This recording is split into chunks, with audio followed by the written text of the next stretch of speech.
Escute a palavra de Deus com o pastor Heraldo Gueiros.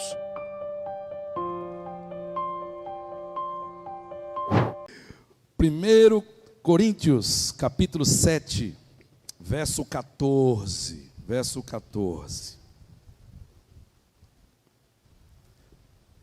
Eu quero que você abra a sua Bíblia, porque eu quero que você marque esse texto.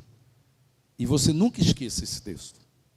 A verdade que está por trás, a promessa que está por trás, o princípio espiritual que está por trás desse texto. Você vai acompanhar os textos aqui, sem problema, no Data Show, mas abra, circule, porque textos importantes não podem ser esquecidos. Quando um texto fala e marca o meu coração, é uma verdade que eu não posso esquecer, eu sublinho, eu pinto às vezes, eu marco, eu boto um asterisco, para que eu sempre que passar por aquela página, eu leia e lembre dessa verdade da palavra de Deus. Diz assim então, 1 Coríntios 7, verso 14: Pois o marido descrente é santificado por meio da mulher, e a mulher descrente é santificada por meio do marido crente.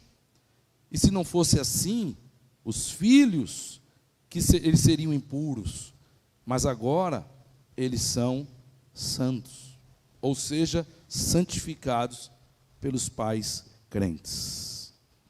Deixa eu dizer uma coisa para você, que precisa estar na sua mente e no seu coração, durante esse período do mês da família. Uma vez que você entrega a sua vida ao Senhor, uma vez que você permite o controle de Deus sobre a sua vida, nunca mais a sua vida será a mesma. E nunca mais a sua família será a mesma. O Senhor já nos alertou isso, lá em Mateus capítulo 10, Danúzia vai abrir aí, Mateus capítulo 10, verso 34, até o verso 36, que quando o Evangelho chega numa casa, ele vai trazer a restauração, ele vai trazer a salvação, ele vai trazer a mudança, mas logo que o Evangelho chega numa casa, ele desestabiliza tudo. A promessa de paz, de transformação, ela não chega logo que o Evangelho chega. O Evangelho chega para quebrar os ferrolhos do diabo, para quebrar o pecado, para desestabilizar a família. Olha o que o texto vai dizer: não pensem que vim trazer paz à terra, não vim trazer paz, mas a espada. Pois eu vim para fazer o que o homem fique contra seu pai, e a filha contra sua mãe, e a nora contra sua sogra. Os inimigos do homem serão os da sua própria família. Entenda o que Jesus está dizendo. O que ele está dizendo é até que o Senhor faça a obra completa numa família, até que o Senhor traga salvação completa em toda a família, os primeiros convertidos, eles pagam o maior preço. Eu não sei quantos aqui foram os primeiros convertidos da sua casa. Quem se converteu primeiro na sua casa? Então você entende o que eu estou dizendo. O primeiro sempre leva mais pancada. As críticas, a falta de apoio, as zombarias. O inimigo, queridos, investe pesado, de diversas formas, para fazer com que você desista. Todo primeiro, o pioneiro, os primeiros crentes sofrem muito por causa disso que Jesus disse. Porque quando o Evangelho chega, ele está quebrando uma maldição, ele está quebrando uma cadeia. A luz está chegando onde outrora era somente trevas.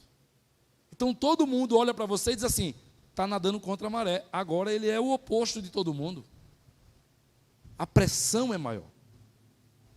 O que Paulo está dizendo aqui aos Coríntios, no capítulo 7, verso 14, quando ele diz que o cônjuge não crente é santificado pelo cônjuge crente. Irmãos, olha o que ele está dizendo. Paulo está dizendo que você se tornou um perigo na sua casa, porque através de você, a luz de Cristo e do Evangelho vai começar a iluminar a sua casa, vai chegar na sua casa. Então é lógico que você precisa ser detido, melhor, você precisa ser exemplo para desencorajar os outros. Porque se você der um péssimo exemplo, apesar do Evangelho ter lhe alcançado, você bloqueia o coração de todo mundo para o Evangelho, porque você não vai ser um bom exemplo, você não vai ser um bom testemunho. Você ter sido escolhido para ser o primeiro convertido da sua casa significa que você tem o privilégio. Deus está lhe dando o privilégio de ser sacerdote da casa e bênção para todos. Mas se o diabo trabalha para que você não seja, você vai ser impedimento da obra de Deus na vida dos outros. Veja o princípio que Paulo está ensinando aqui em Coríntios, para essas famílias, para esses casais, para esses pais da igreja de Coríntios. Primeira coisa que ele deixa claro é: não é a família que tem que influenciar você, é você que deve influenciar a sua família. Vou repetir, não é a sua família que tem que influenciar você, mas é você que tem que influenciar a família. Você pode repetir comigo? Não é a família que tem que influenciar você, mas é você que tem que influenciar. Verso 14 ele está dizendo: o marido não crente, ele é santificado, ele é influenciado, ele é abençoado, ele é alcançado pela graça de Deus através da sua esposa crente. E a esposa não crente, ela é influenciada, ela é abençoada, ela é afetada, ela é contagiada pela luz do Evangelho através do marido crente. E os filhos, eles são influenciados, eles são impactados, eles são envolvidos pela unção que tem nos seus pais. Por isso são santos. Eu conheço muita gente, escute o que eu vou dizer, eu conheço muita gente que está vivendo oprimido dentro de casa, com medo ou vergonha de expor suas convicções, porque é o único crente dentro de casa, ou porque é minoria dentro de casa.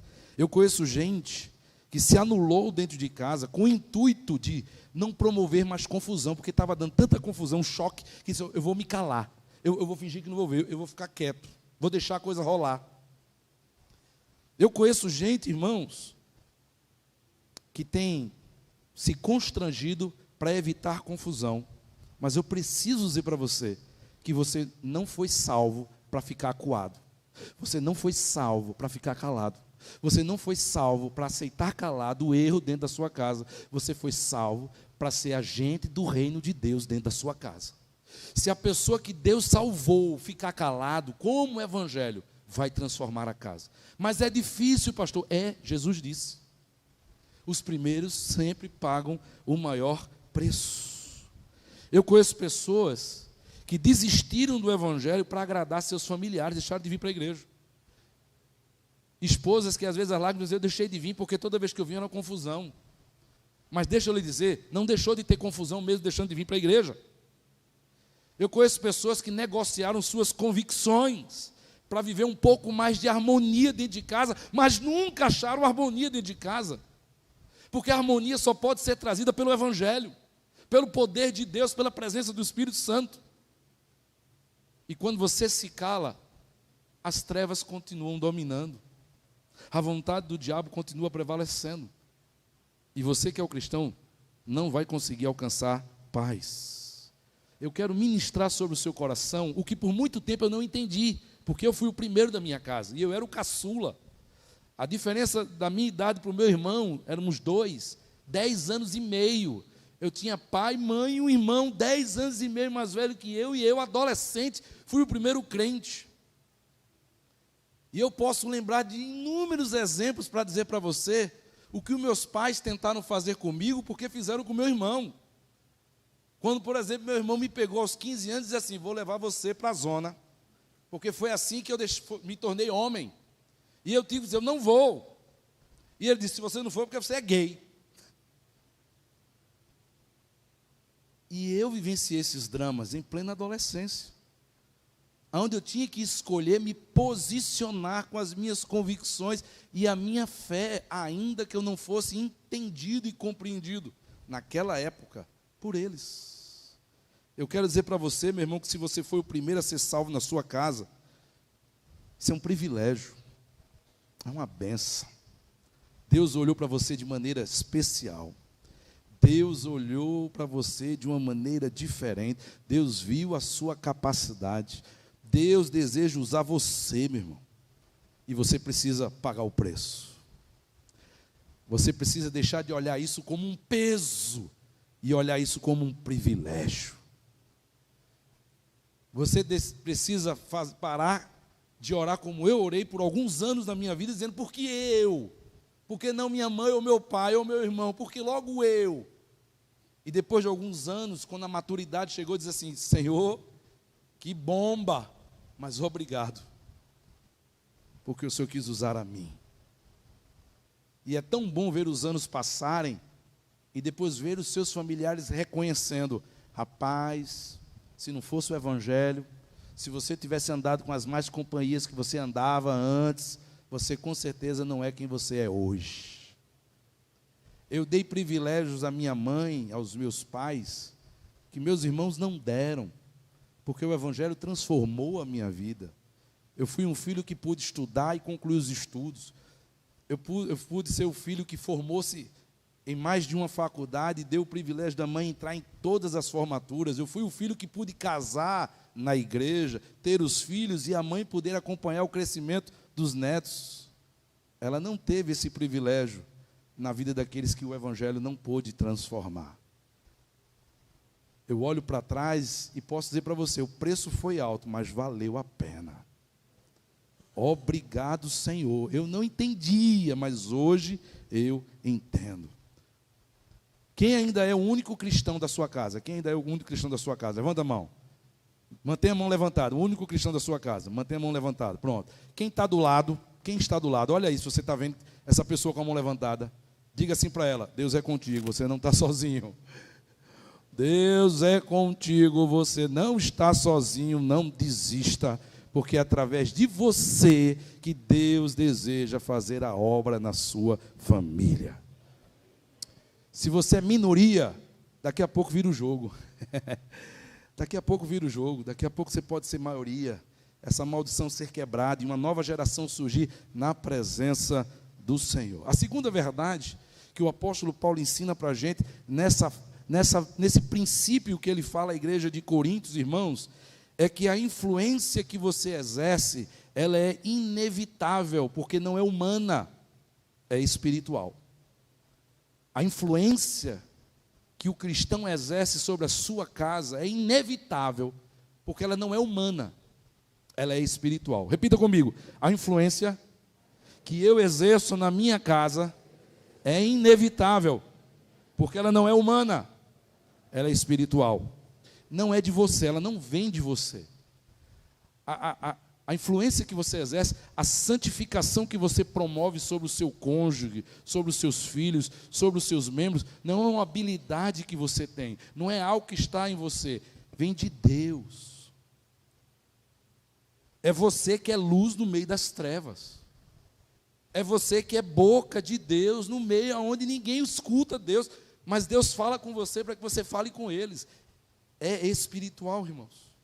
E aí quando você entende que essa influência é espiritual, porque você deixou Jesus entrar na sua vida e transformar a sua vida, você aprende que nem você pode impedir, nem pode diminuir essa influência, porque não vem de você, não depende de você, mas quando você ora, Deus age, quando você fala, Deus fala, quando você ora, Deus ouve, quando você repreende, Deus ouve, quando você ministra, os anjos são mobilizados, o reino é mobilizado, os céus se movem, porque Deus está usando você para mudar a sua família. Agora, se essa influência ela é inevitável, entenda uma coisa, ou você influencia para o bem, ou você influencia para o mal, porque ela não é sua. Então, se você anda direito com Deus dentro da sua casa, mantendo a sua fé, a sua fidelidade, a sua obediência, as suas convicções, as pessoas estão vendo um servo de Deus agir, elas estão vendo a palavra de Deus ser cumprida. Mas quando você vai contra o que você crê, para agradar os outros, então você está dando um péssimo testemunho. Você está dizendo, em outras palavras, eu ando com isso, mas não vale muita coisa. Eu até acredito em algumas coisas, porque outras eu não posso cumprir, porque senão é briga, é confusão. O que você está dizendo? Quando você se submete a algumas coisas que está errado, o que você está dizendo para eles? Que isso aqui não é verdade, que você não crê nisso totalmente. Outra coisa que você precisa entender é que se isso é espiritual, se essa influência vem de Deus através da sua vida, certamente você vai incomodar as trevas. Certamente aqueles que não querem nada com Deus nunca vão olhar para você com um olhar de amor. Sabe aquele pessoal que você nunca fez o mal, mas sempre implica com você? Sabe aquelas pessoas que parece que do nada antipatizam com você? Você nunca fez nada, nunca nem levou a palavra, e ela simplesmente olha para você e não gosta de você. É porque a luz incomoda as trevas. Mas a nossa luta não é contra pessoas. A nossa luta é contra aquele que domina as pessoas, que influencia as pessoas, que está por trás das pessoas. Aquela pessoa que antipatiza com você, que implica com você, que persegue você, que zomba você, que critica você, precisa ser liberta. Porque quando o evangelho entrar na vida dela, como entrou na sua, aí ela deixa de ser perseguidor, e como Paulo, ela vai passar a ser perseguida também. Ela vai estar do seu lado. Nunca olhe para um parente difícil com um olhar de desprezo, mas com um olhar de tristeza e misericórdia. Ah, Jesus, faz o evangelho entrar nesse coração. Porque o mesmo potencial que alguém tem de lhe fazer mal, vai ter de lhe fazer o bem quando o coração dela for transformado. Não tinha perseguidor do evangelho pior do que Paulo. Paulo era o perseguidor número 1. O caba era ruim, bandido. O caba era alma ruim. Mas também, quando se converteu, foi o melhor apóstolo, foi o melhor pregador, foi o melhor plantador de igreja. Então, nunca olhe para as pessoas fazendo a leitura dos atos que elas têm, mas do potencial que aquela vida terá quando estiver nas mãos do Senhor. E através de você, ela vai ser alcançada em nome de Jesus. Você pode influenciar, meu irmão. O seu procedimento é mais importante do que os seus argumentos. O seu procedimento dentro da sua casa e da sua família é mais importante do que os seus argumentos. É isso que Pedro vai dizer em 1 Pedro capítulo 3, verso 1. Olha o que ele vai dizer, 1 Pedro 3, 1. Quando ele está escrevendo à igreja sobre família, sobre relacionamento. Vamos ler comigo? Do mesmo modo, mulheres, sujeite-se cada um ao seu, a fim de que, se ele não obedece à palavra, seja ganho pelo procedimento, testemunho, pela forma como a pessoa vive, se comporta, como ela se posiciona. Seu problema não é contra as pessoas que querem viver errado, é contra o erro delas. Eu não tenho nada contra com quem me ofende. Eu não vou aceitar o que ela está dizendo, mas eu vou continuar amando ela, porque eu quero que ela seja transformada pelo evangelho. Não duvide, irmãos, que lamentavelmente há muitos crentes dando mau testemunho dentro das suas casas hoje. Crentes que deveriam influenciar positivamente, que deveriam ser agentes do reino dentro da sua casa. Crentes que têm transformado o evangelho, o cristianismo, talvez na coisa mais ridícula ou mais insuportável para os seus familiares. De vez em quando, acredite, eu encontro um marido ou uma esposa ou filhos detestando a igreja ou o pastor sem nunca terem vindo aqui. Eu já soube de gente que não gosta de mim e eu nunca nem conheci.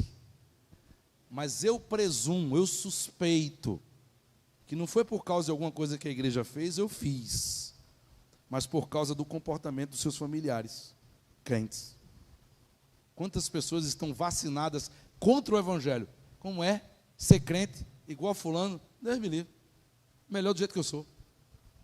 E eu sei que você já ouviu isso. Você não se percebe, mas muitas vezes o diabo está usando você para minar o evangelho na vida das pessoas.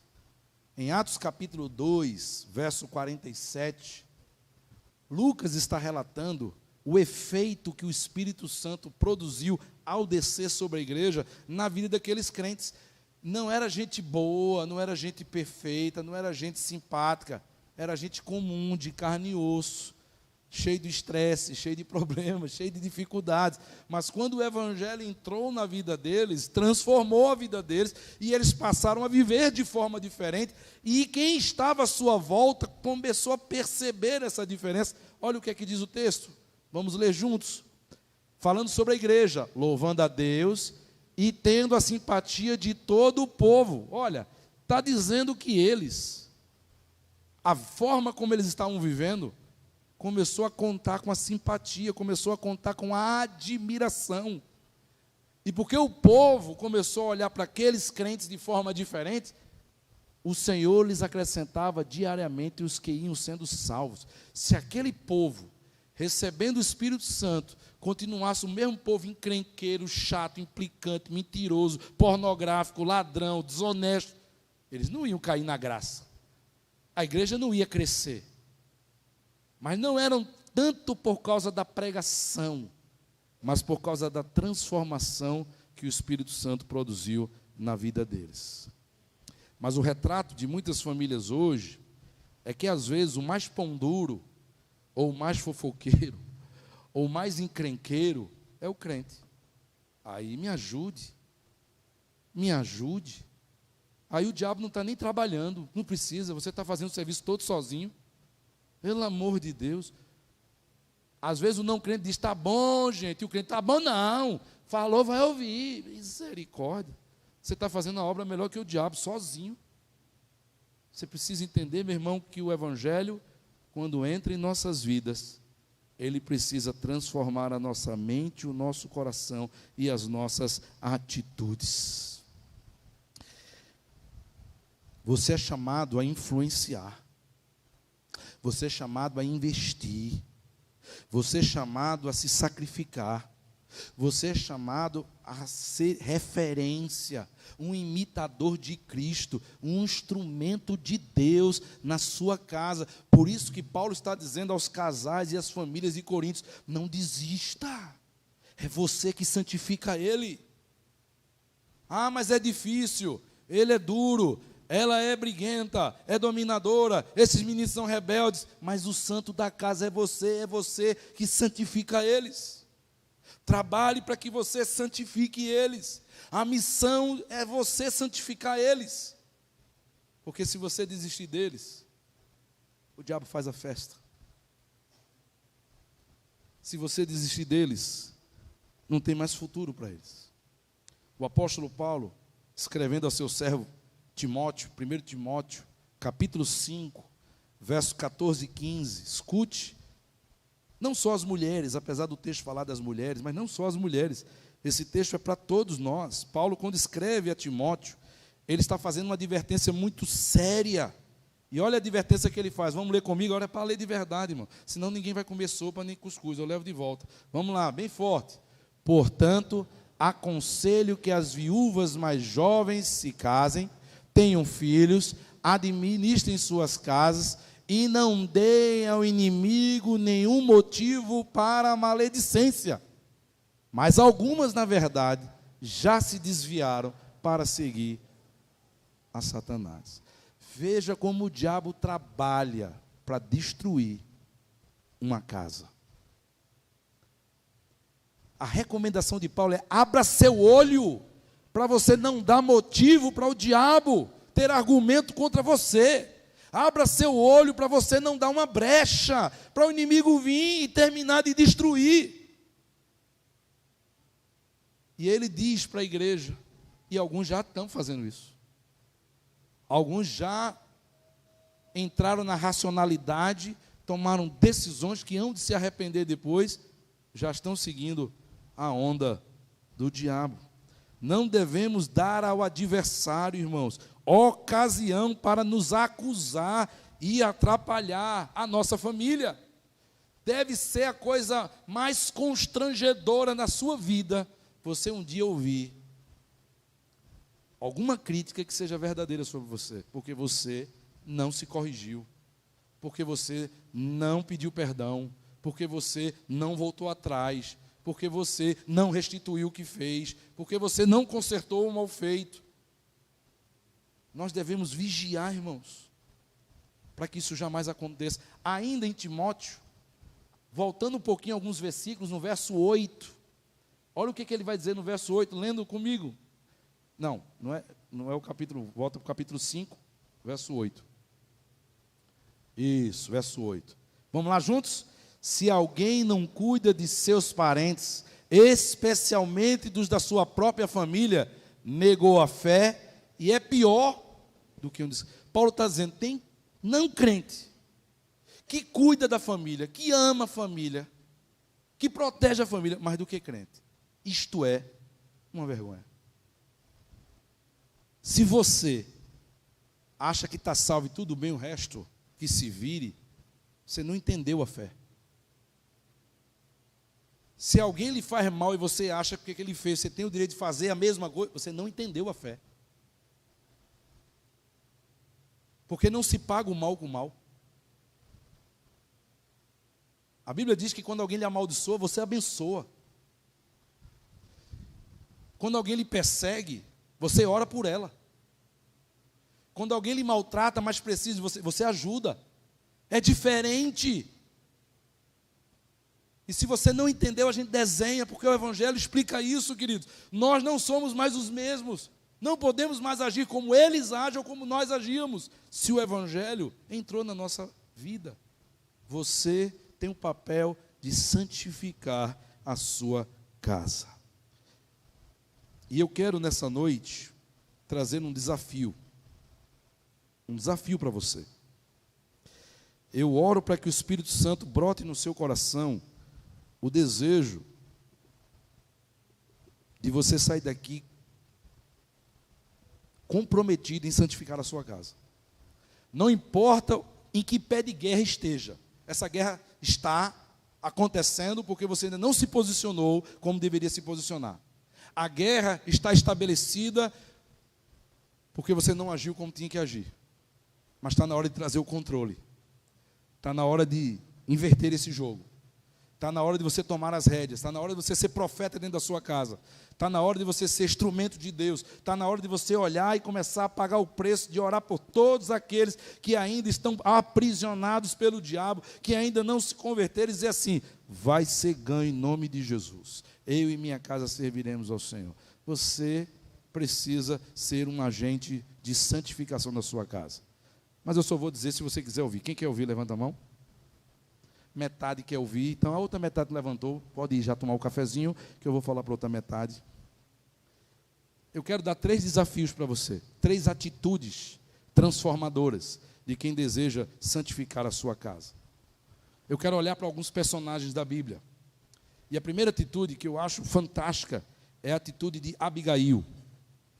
Está lá em 1 Samuel, capítulo 25, vai do verso 23 ao verso 25. Abigail era uma mulher casada com um homem chamado Nabal. Em hebraico, o nome Nabal significa louco, insano, perturbado, surtado. A Bíblia diz que Nabal não respeitava ninguém, não se preocupava com sua família, e num belo dia, quando Davi está precisando de ajuda, outrora, no passado, tendo protegido os escravos, os soldados, os servos de Nabal e todas as ovelhas de Nabal, de graça, sem pedir nada em troca. Quando Davi agora está com seus soldados, precisando de água e comida, ele lembra que está perto da fazenda de Nabal, e diz, Nabal, manda lá.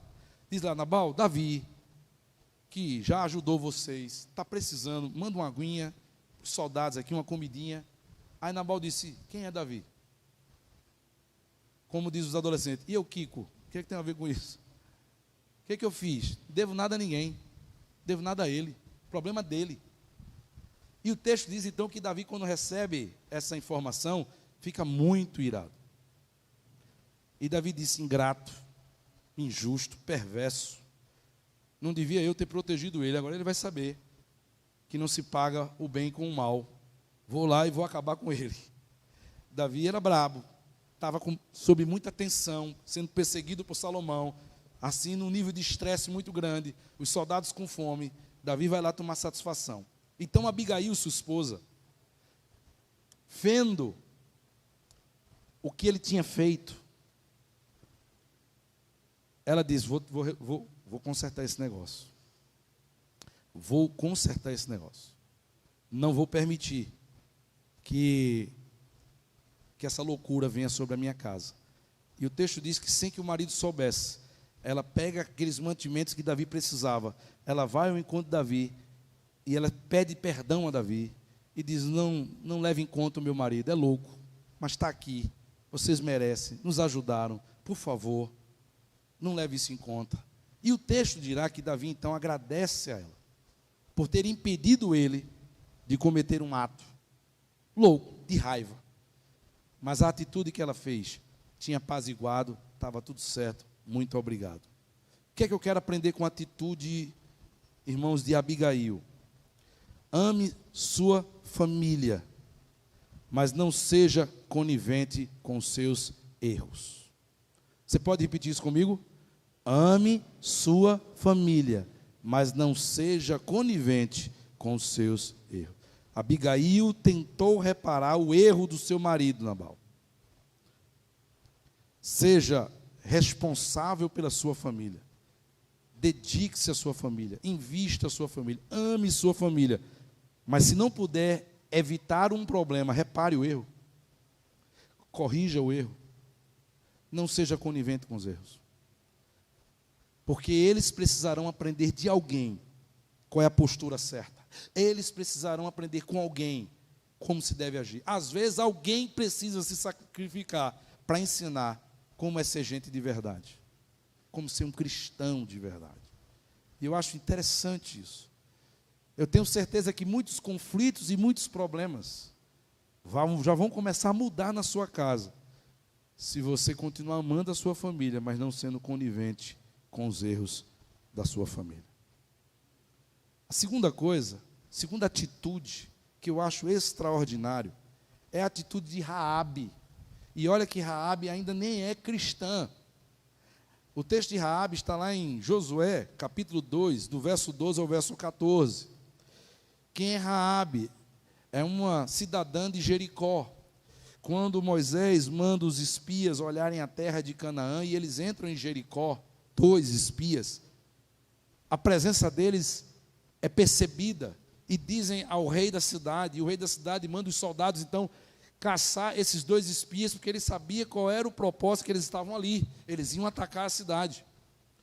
Raabe, então, entende, pelo que Deus fez com aquele povo, lá no Egito, de abrir o mar, de derrotar os egípcios com 10 pragas, ela diz, Deus é com esse povo, Deus entregou a nossa cidade com esse povo, eu não posso ver a minha família morrer. E quando esses espias passam pela sua casa, ela os chama, ela os reconhece, os chama e diz assim, tem uma proposta para vocês. Eu sei que Deus vai dar a cidade a vocês, mas eu preciso proteger meu pai e minha família. E a minha proposta é, eu escondo vocês. Eu faço vocês saírem da cidade, mas quando vocês entrarem, poupe minha família. E ela estava assumindo um grande risco, porque se ela fosse descoberta pelos habitantes de Jericó, ela poderia ser morta, ela poderia sofrer uma consequência, mas ela estava se arriscando e se sacrificando pela sua família. Ela estava lutando por aquilo que era mais precioso na sua vida. E a atitude que eu aprendo com Raabe é, ame a sua família a tal ponto de lutar por ela contra qualquer perigo. Vou repetir, ame sua família a tal ponto que você possa lutar por ela a qualquer perigo. Às vezes, um cristão vai fazer escolhas ou tomar decisões que ninguém vai entender, que ninguém vai concordar, porque ninguém está enxergando que ali é o certo. E se não for assim, é perigoso. E você nadando contra a maré, você está fazendo todos os esforços para proteger sua família. Às vezes, pode parecer que você está sendo chato, retrógrado, mas você está protegendo a sua família. Há uma geração de jovens hoje sem limites na escola, sem limites em canto nenhum, porque não tem limites dentro de casa. Mas a Bíblia diz que o seu filho, enquanto é de menor, é você pai, é você mãe que tem que colocar limites. É você que tem que se arriscar, tem que bater o pé e dizer assim, aqui não. Enquanto estiver sobre a minha... Não. Não entende? Não precisa. Eu sei porque eu estou fazendo. Não vai andar com. Não vai fazer mais isso. Não vai, eu não vou comprar isso. Porque ainda que eles não entendam, você sabe por que está fazendo isso. Você está lutando pela sua família. O que você não pode é depois chorar que perdeu o controle, que não pode mais influenciar, que o seu pedido não é mais atendido, porque você nunca exerceu a autoridade da sua casa. Raabe tomou o pulso e lutou para salvar a sua família. Não faça vista grossa para aquilo que não é bom para os seus filhos. Não faça vista grossa para aquilo que não é bom para o seu cônjuge. Não trate com ingenuidade aquilo que o diabo está colocando para destruir a sua família e afastar eles da igreja. Não seja ingênuo, porque você não está lutando com um inimigo que é ingênuo. Se todo mundo dizer isso é bobagem, é da idade, é não, e você sabe disso. É assim que o diabo está afastando os adolescentes e os jovens da igreja. É assim que muitos casais estão se separando. Aquilo que não une, aquilo que não edifica, aquilo que não aproxima a pessoa da igreja e de Deus, aquilo que não educa, não vem de Deus. E não é inofensivo. Deve ser encarado como seu inimigo mortal. Porque a sua família é mais importante. Você não precisa ser a pessoa mais amada, mas você precisa ser a pessoa mais crente da sua casa. O servo e a serva de Deus que os seus filhos e seu cônjuge precisam ver dentro de casa. A terceira atitude que eu quero terminar trazendo para você, para quem quer santificar a sua casa, é a atitude de Cornélio, saindo um pouco do Velho Testamento e usando um pouco um exemplo do Novo Testamento. Cornélio está registrado lá em Atos capítulo 10, do verso 21 ao verso 24. Cornélio é um romano, é um centurião romano, mas ele é um judeu prosélito.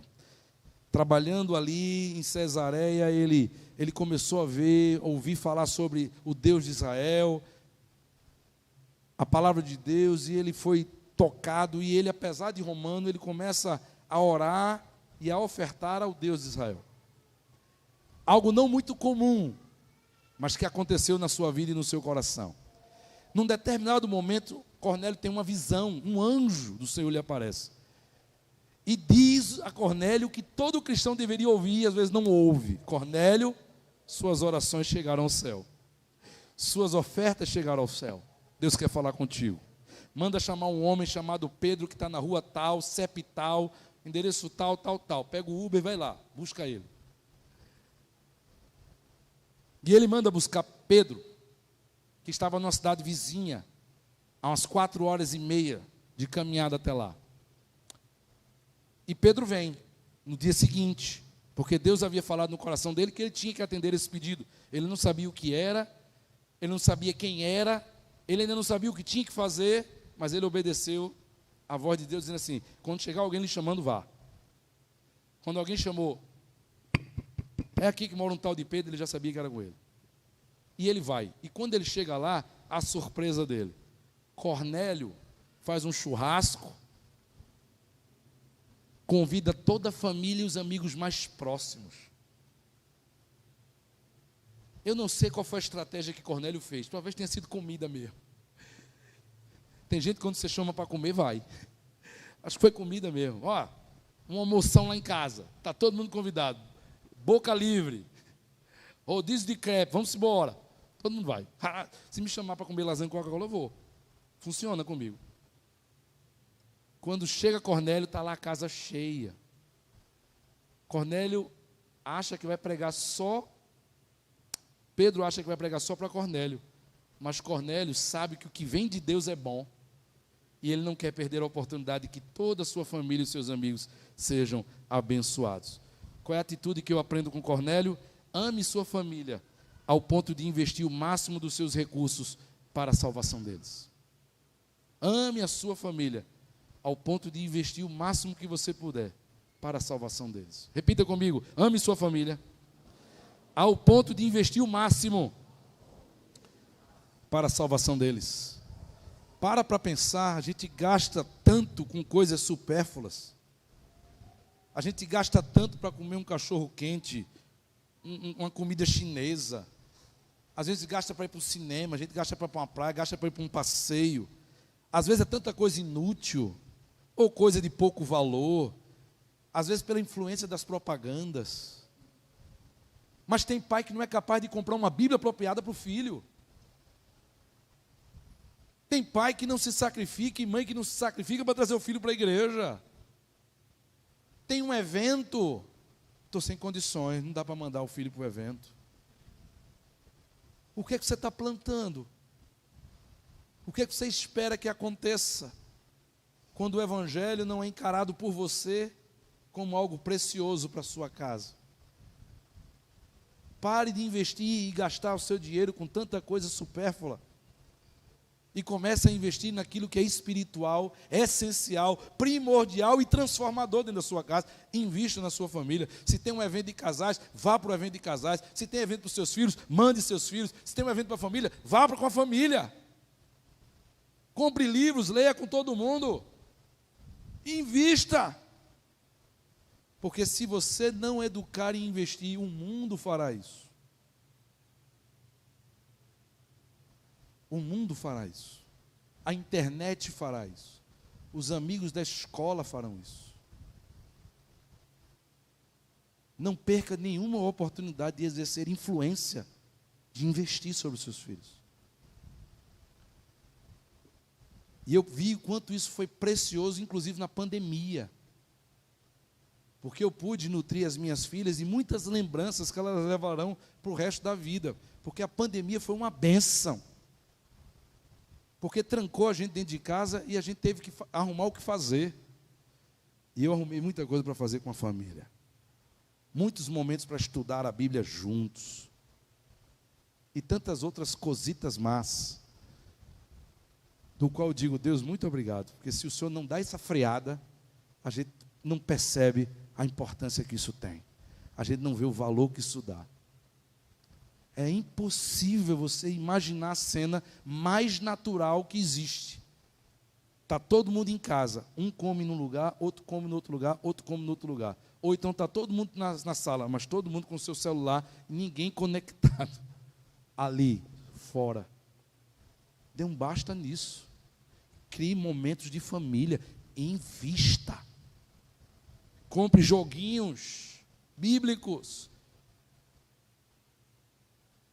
Tem canal, tem TV a cabo, começa a botar lá filmes gospel para assistir com a família toda. Mas ame sua família ao ponto de investir o máximo que você puder na salvação deles. O principal legado, pai e mãe, que você pode deixar para os seus filhos é deixá-los encaminhados na presença do Senhor. Que quando você partir e eu partir, eles deem continuidade ao reino de Deus na terra. Ah, que preciosidade! Isso deve ser um anseio, um sonho, uma meta, um alvo. Deus escolheu você para santificar a sua casa. Não tem filhos ainda? Santifique seu cônjuge.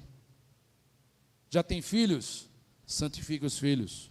Não está casado ainda? Santifique seus pais, seus primos, seus avós. Invista na sua família. Deus salvou você. O privilégio é seu. Não deixe o diabo neutralizar você. E se você entendeu isso, eu vou orar para que Deus encoraje você. Porque eu sei que quando você sair daqui, amanhã Ele vai trabalhar para que você esqueça, ou Ele vai trabalhar para que aqueles encrenqueiros e implicantes lhe desestimule, ou Ele vai tentar encher a sua agenda para que você esqueça. Mas se é prioridade, não esqueça. Coloque em ação a partir de hoje. Chegar em casa, dê um abraço nos que ficaram. Ore pela sua família. Fulano, senta aqui, quero orar por você. Acostume-se a dar um versículo. Não é mandar pelo zap, não. Tem boca, não? Desaprendeu a ler?